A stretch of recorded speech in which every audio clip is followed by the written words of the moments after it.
काल आमच्या किटीपाटीमध्ये मैत्रिणी विचारत होत्या, फर्निचरसाठी तुझा चॉईस समर्थ फर्निचरच का? कारण समर्थ फर्निचरमधील 70% फर्निचर हे त्यांच्याच वर्कशॉपमध्ये बनवलं जातं आणि म्हणूनच समर्थमधील फर्निचर हे मजबूत आणि लॉंग लाईफ आहे आणि किंमत मार्केटपेक्षा रिझनेबल.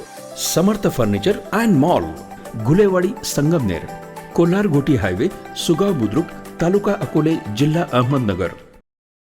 संगमनेर तालुक्यामध्ये महायुती सरकारच्या विविध कल्याणकारी योजनांचा बांधकाम कामगारांना लाभ दिला जातोय.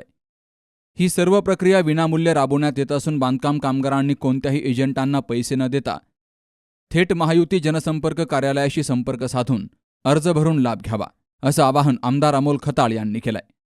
महाराष्ट्र इमारत आणि इतर बांधकाम कामगार कल्याणकारी मंडळाच्या माध्यमातून आमदार अमोल खताळ यांच्या हस्ते बांधकाम कामगारांना गृहोपयोगी वस्तू संचाचं वाटप केलं गेलं. या कार्यक्रमात आमदार अमोल खताळ बोलत होते. राज्यातील महायुती सरकारच्या माध्यमातून विविध योजनांचे फॉर्म भरण्यासाठी काही ठिकाणी एजंटांकडून पैसे घेतले जातात. अशा प्रकारांना बळी न पडता नागरिकांनी आमदार अमोल खताळ यांच्या जनसंपर्क कार्यालयाशी संपर्क साधून 1 रुपयाही न देता योजनांचे अर्ज भरावेत, असं आमदार अमोल खताळ यांनी सांगितलंय.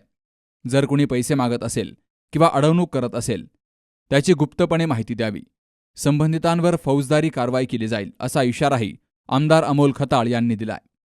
संगमनेर शहरातील मातोश्री लॉन्स या ठिकाणी 2000 बांधकाम कामगारांना गृहोपयोगी वस्तूंचा संच दिला गेलाय. तर यापूर्वी एकूण 13,000 बांधकाम कामगारांना आमदार अमोल खताळ यांच्या सहकार्यानं संगमनेर या ठिकाणी गृहोपयोगी वस्तू संचाचं वाटप केलं गेलंय. याशिवाय विविध बांधकाम कामगार कल्याणकारी योजनेअंतर्गत तालुक्यातील 6,144 लाभाचे प्रस्ताव अर्ज मंजूर करून 6,35,04,000 रुपयांचं अर्थसहाय्य करण्यात आलं असल्याची माहितीही दिली गेली आहे. सांगायला आनंद होईल का आपल्या महाराष्ट्र शासनाच्या आदरणीय मुख्यमंत्री देवेंद्र फडणवीस साहेब असेल, आदरणीय उपमुख्यमंत्री शिवसेना पक्षाचे नेते एकनाथराव शिंदे साहेब असेल आणि आत्ताच्या विद्यमान उपमुख्यमंत्री सुनेत्रताई पवार असेल, ज्यांनी या जिल्ह्याचं पालकत्व घेतलंय, संगमनेर तालुक्याचं पालकत्व घेतलं, संगमनेर शहरातील तालुक्यातील विविध लोकांना त्यांच्या हक्काच्या योजना त्यांच्यापर्यंत देण्यासाठी जे नेहमी आम्हाला मार्गदर्शन करत असतं आमचं दैवत आदरणीय नामदार राधाकृष्ण विखे पाटील साहेब असेल, यांच्या नेतृत्वाखाली काम करताना आज हे महायुती सरकार प्रत्येक सामान्य कुटुंबातील व्यक्तीला न्याय देण्याचा प्रयत्न करतंय. आज इथं बसलेल्यांमध्ये कितीतरी जणांना यापूर्वी बांधकामाची नोंदणी करताना अडचणी आल्या होत्या. मी वारंवार सांगतोय, दलालांच्या प्रलोभनाला बळी पडू नका. दलालांची गरज नाही, कोणाला पैसे देण्याची गरज नाही. त्याच्यात 10%, 5%, 15% दरवेळेस सुधारणा होती.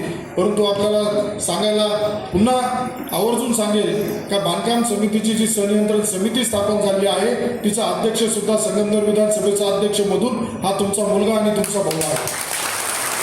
त्यामुळं जे पहिल्या दिवसापासून सांगतो, आजही पुन्हा तेच सांगतो, कोणालाही रुपया देऊ नका. कोणालाही पैसे देऊन तुम्हाला शिष्यवृत्ती तुमच्या मुलाची मंजूर करून घेण्याची गरज नाही.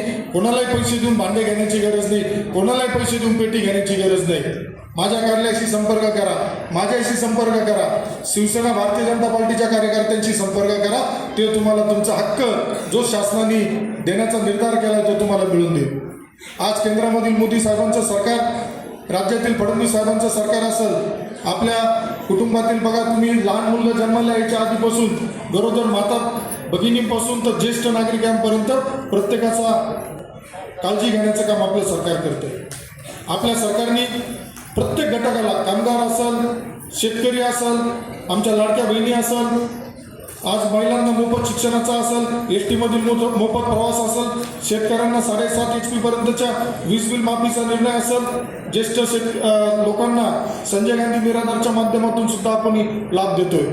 आज तुमच्या बांधकाम कामगाराच्या माध्यमातून मला सांगायला आनंद होईल का येणाऱ्या पुढील कालावधीमध्ये सुद्धा ज्यांचे राहिलेले आहेत, ज्यांना नवीन नोंदण्या करायच्या आहेत, त्यांनी आपल्या कार्यालयाशी संपर्क केला पाहिजे. अजिबात कोणाच्या नादी लागू नका. तुमचे कागदपत्राची पूर्तता करून देण्याचे काम माझ्या कार्यालयाच्या माध्यमातून आपलं निश्चित केलं जाईल. आता ज्या ज्या पद्धतीने प्रत्येकाला या योजनेचा लाभ मिळतोय अशी संख्या माझ्या माहितीनुसार यावेळेस आता 6,000च्या आसपास 6,144 लोक आपण लाभ देतोय. शैक्षणिक योजनामध्ये सगळ्यात जास्त संख्या आपली झाली आहे. 5,841 जण शिष्यवृत्तीमध्ये सुद्धा मधल्या कालावधीमध्ये मला कळालं का काही नारायणगावचे लोक येत आहे, बाहेरच्या पुणे जिल्ह्यातले लोक येऊन सांगताय तुमचे मंजूर करून देतो, 10,000 द्या, 15,000 द्या, परंतु तुम्ही त्यांना बळी पडू नका. ज्या पद्धतीने तुमचा अधिकार आहे, तुमचा हक्क येतो, तो हक्क देण्याचं काम तुमच्या या तालुक्याच्या संगमनेर तालुक्यामध्ये निश्चित येणाऱ्या पुढील कालावधीमध्ये होणार आहे. शैक्षणिक योजनेचे आपण 5,841 जणांना लाभ दिलाय. त्याची 5,72,27,000 रुपयाचं वाटप आपण संगमनेरमध्ये केलं आहे. आरोग्यविषयक सुद्धा 19 जणांना 6,72,000 रुपयाचा लाभ आपण मिळवून दिला आहे. सामाजिक ज्या योजना आहेत त्या 124 असून त्याच्या माध्यमातून सुद्धा 29,25,000 लोकांना आपण न्याय दिला आहे. अर्थसहाय्य योजना जी आहे 60 जणांना 30,32,000 असे एकूण आपण 6,144 जणांना 6,35,04,000 असे रुपयाचं वाटप आपल्या या योजनेच्या माध्यमातून झालं आहे. संगमनेर तालुक्यामध्ये 28,000 संख्या आहे. ही संख्या निश्चित वाढली पाहिजे आणि ही वाढण्यासाठी मी तुमच्या पाठीशी ठाम उभा राहील हा आपल्याला या निमित्ताने शब्द देतो. सुरक्षा संच असेल, अत्यावश्यक संच असेल, त्याची 15,000 जणांची नोंदणी झाली. गृहोपयोगीचे सुद्धा 13,000 जणांना आपण भांडे त्यांना दिलेले आहेत. त्यामुळं निश्चितच आपल्याला सांगायला आनंद होईल का यापुढे तुम्हाला कुठल्याही प्रकारची अडचण या संगमनेर तालुक्यामध्ये येणार नाही.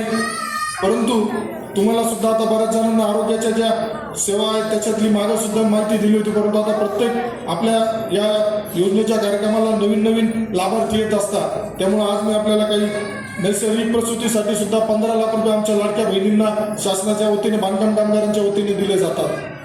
शस्त्रक्रियेसाठी 20,000 रुपये दिले जातात. गंभीर आजारासाठी 1 लाख रुपये दिले जातात. एका मुलीच्या जन्मानंतर कुटुंब नियोजनाची शस्त्रक्रिया केल्यास 1 लाख रुपयाची मुदत बंद ठेव दिली जाते. 75% अपंगत्व आल्यावर 2 लाख रुपये दिले जातात. महात्मा ज्योतिबा जन आरोग्य तपासणी आहे. गुलाबने आता सांगितलं, परंतु बांधकाम कामगारांचं जे हॉस्पिटलची जी अडचण आहे ती गुलाबला माहीत नाही.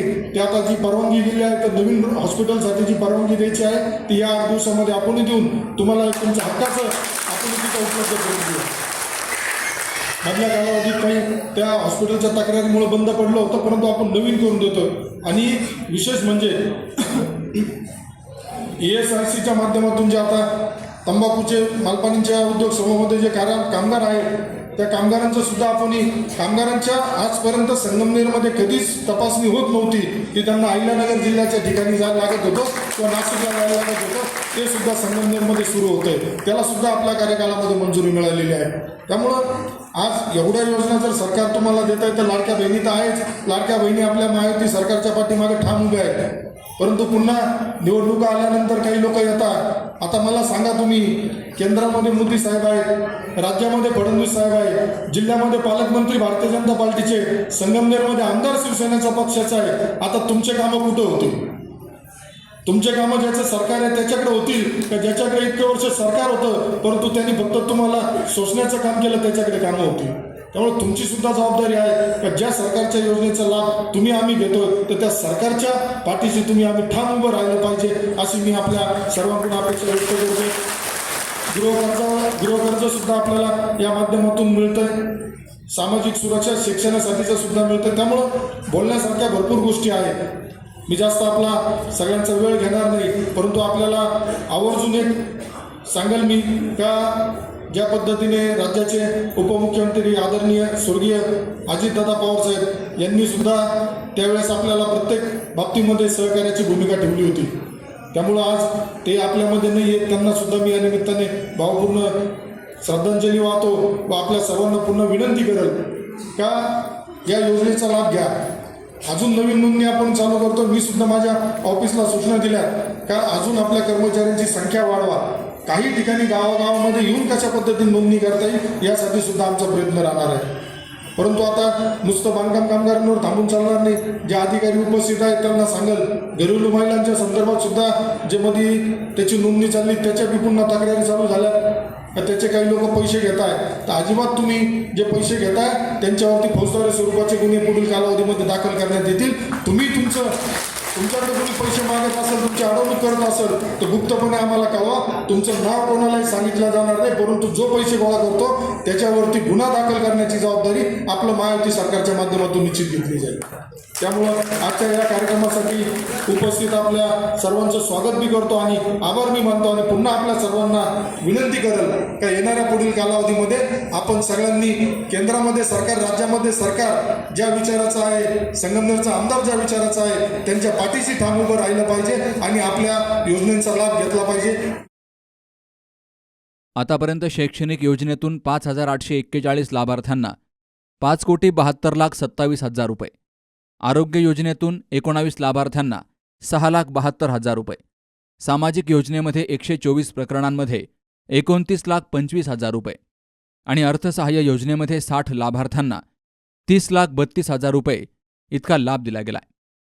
गृहोपयोगी वस्तूसंच वाटप कार्यक्रमाला व्यासपीठावर बांधकाम अधिकारी सौरभ हामंत, उदय सूर्यवंशी, प्रकाश भोसले, शेतकरी नेते संतोष रोहम, ज्येष्ठ नेते वसंतराव देशमुख, शिवसेना जिल्हा संघटक विठ्ठलराव घोरपडे, तालुका प्रमुख रामभाऊ रहाणे, राजेंद्र सोनवणे, शहर प्रमुख विनोद सूर्यवंशी, भाजपा तालुकाध्यक्ष गुलाबराजे भोसले, गोकुळ दिघे, भाजपा शहराध्यक्ष पायल ताजने, नगरसेविका साक्षी सूर्यवंशी, निमोणचे सरपंच संदीप देशमुख, तालुकाध्यक्ष कविता पाटील, संगीता पुंड, सपना जाधव, दीपाली वाभळ, अश्विनी कोल्हे यांसह मान्यवरांची उपस्थिती होती. Sukhdev Gadekar, C news Marathi, Sangamner. गेली 22 वर्षांची विश्वसनीय परंपरा म्हणजेच संदेश चष्माघर. सर्व प्रकारचे ब्रँडेड गॉगल्स आणि स्पेक्ट्स उपलब्ध. प्रोग्रेसिव्ह लेन्सेसची संपूर्ण रेंज. नेत्रतज्ञांमार्फत नेत्र तपासणी. कम्प्युटर यूजसाठीचे सर्व प्रकारचे चष्मे उपलब्ध. खात्रीशीर, विनम्र आणि तत्पर सेवा. ठिकाण संदेश चष्माघर, गाळा नंबर 31 आणि 32, बस स्टँड कॉम्प्लेक्स, पहिला मजला, दत्त मंदिरा शेजारी, संगमनेर. प्रोप्रायटर अमोल देशमुख. 9150 290 290 आणि 9270 34 41 74.